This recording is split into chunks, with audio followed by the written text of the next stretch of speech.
Bienvenidos.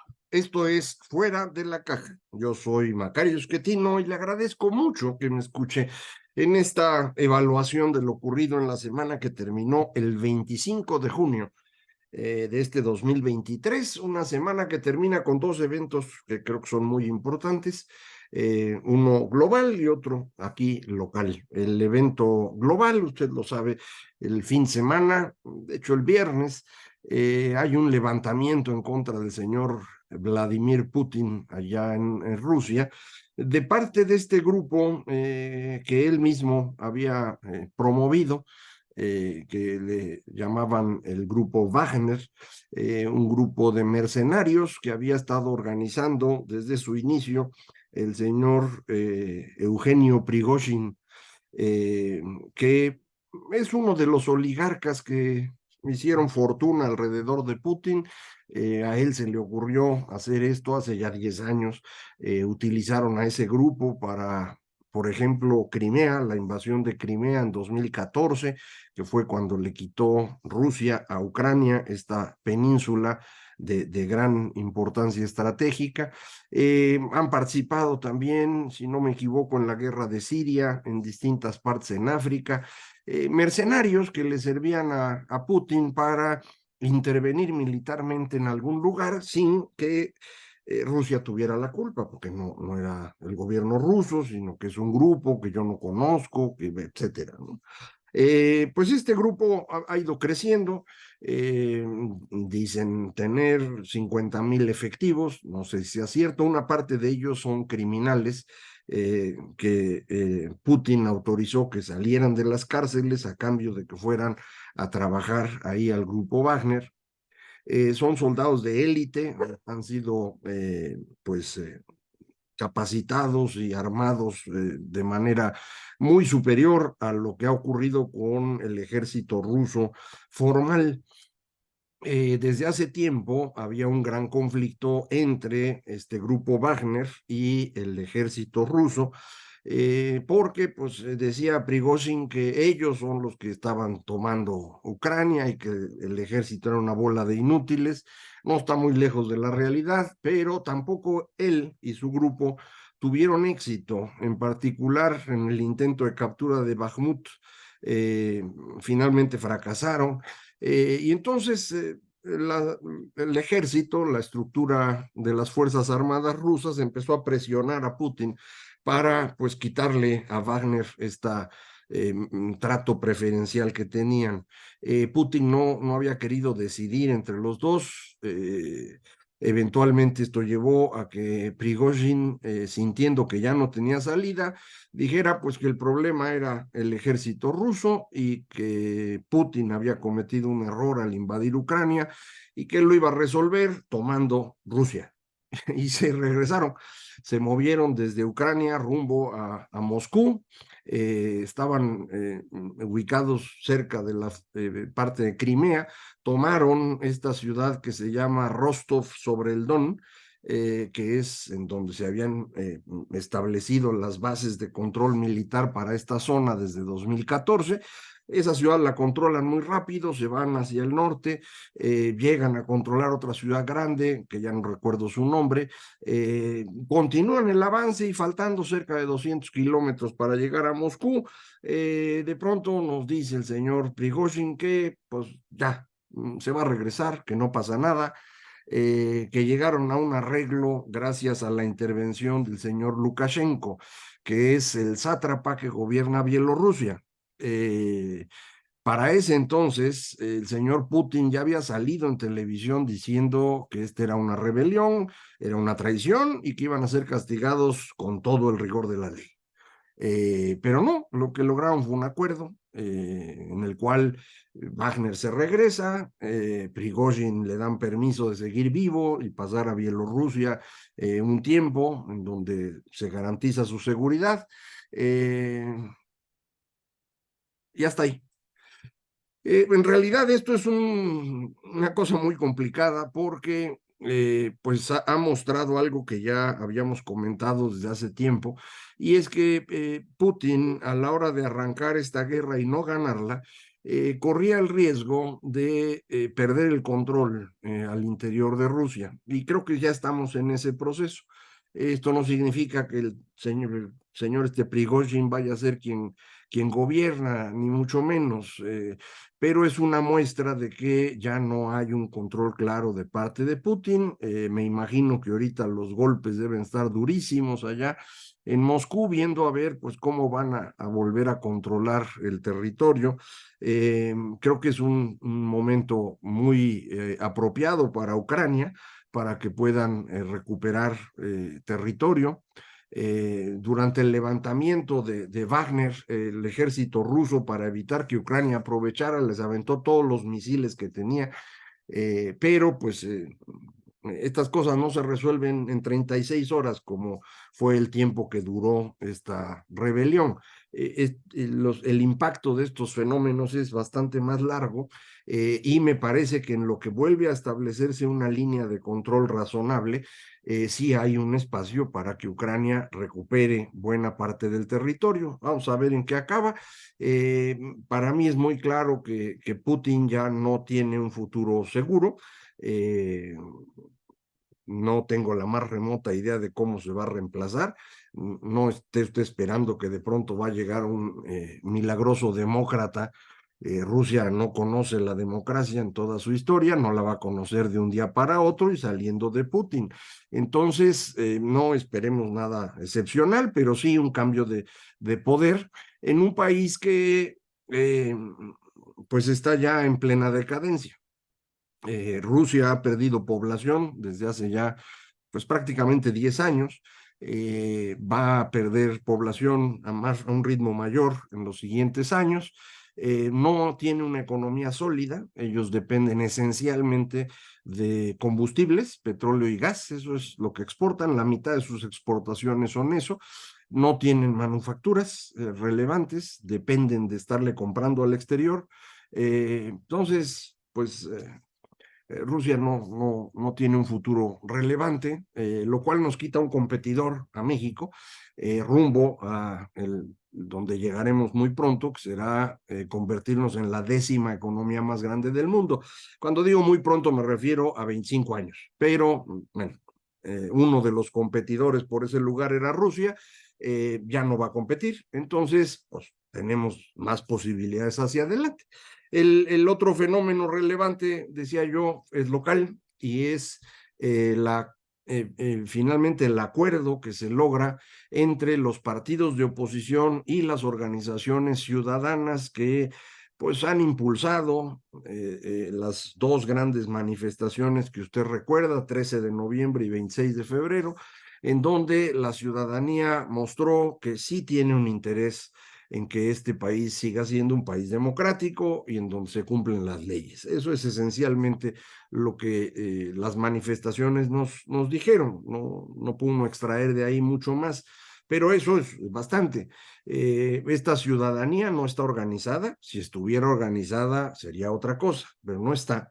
Son personas de todas partes del país que decidieron dedicar un domingo por la mañana a manifestarse para que el INE no fuera destruido, a defender la Suprema Corte de Justicia, a defender el voto, nada más. Insisto, no hay una organización, ninguna de las organizaciones ciudadanas que han estado participando en este proceso representa a esa gran cantidad de ciudadanos, ni cerquita.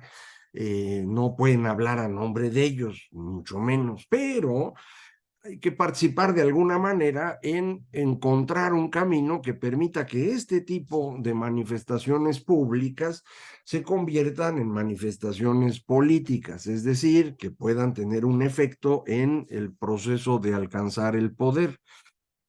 Los ciudadanos que fueron a marchar ahí, la inmensa mayoría de ellos no está interesado en conseguir una chamba en el gobierno o ser presidente de la República, cosas por el estilo.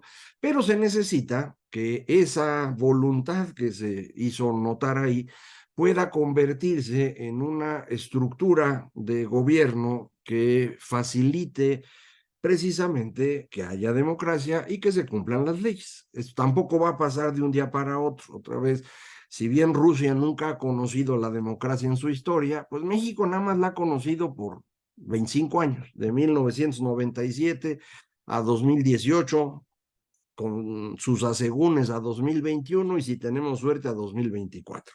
Y de ahí vemos qué pasa, pero este es el punto en el que estamos hoy.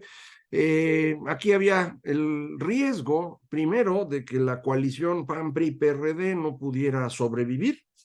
Recuerde usted, son partidos muy distintos. El PRI en condiciones deplorables, creo yo, después de haber perdido Estado de México, siguen siendo una fuerza nacional, pero una fuerza muy reducida. La mayor parte de sus activos políticos se los llevó Morena. Morena es el PRI, no es otra cosa. López Obrador era un priista, Manuel Bartlett era priista, todos ellos eran priistas. Y lo que hicieron fue rehacer el viejo PRI, el PRI de Echeverría, ese PRI autoritario del siglo XX que nos costó tanto, porque el enfrentamiento interno entre ese PRI autoritario echeverrista y el otro PRI autoritario salinista no había concluido, ¿no? Es un pleito que lleva ya muchos años, 30 años, 35, y no se puede resolver. Por un buen rato parecía que el echeverrismo había sido destruido, en realidad se fue a recomponer en el PRD, ahí estuvo tratando de alcanzar el poder, cuando no lo lograron, se salen y construyen Morena, y desde ahí logran tener éxito debido a una circunstancia muy particular que ya hemos platicado, la conjunción de reformas estructurales que causaban graves daños al viejo arreglo político, es decir, empresarios compadres y sindicatos autoritarios, que se organizan para impulsar a López Obrador, y también una coyuntura internacional favorable al populismo. Esa combinación es lo que en 2018 les permite ganar. Eh, Ahora mismo lo que estamos viendo es lo que quedó de ese PRI bajo el membrete de PRI o de PRD, asociado al PAN, que fue el gran enemigo histórico del priismo echeverrista, o de lo que es lo mismo el priismo cardenista, para tratar de pues, ofrecer una alternativa a la ciudadanía. Sin embargo, las estructuras de los partidos no alcanzan para eso. Lo que nos ha permitido hacer las cosas un poco distinto ha sido la movilización ciudadana de quienes fueron a votar en 6 de junio de 2021 y lo hicieron por la oposición, que luego fueron a manifestarse el 13 de noviembre y luego el 26 de febrero. Esa ciudadanía es la que ha permitido pues que las cosas no se nos vayan de las manos todavía.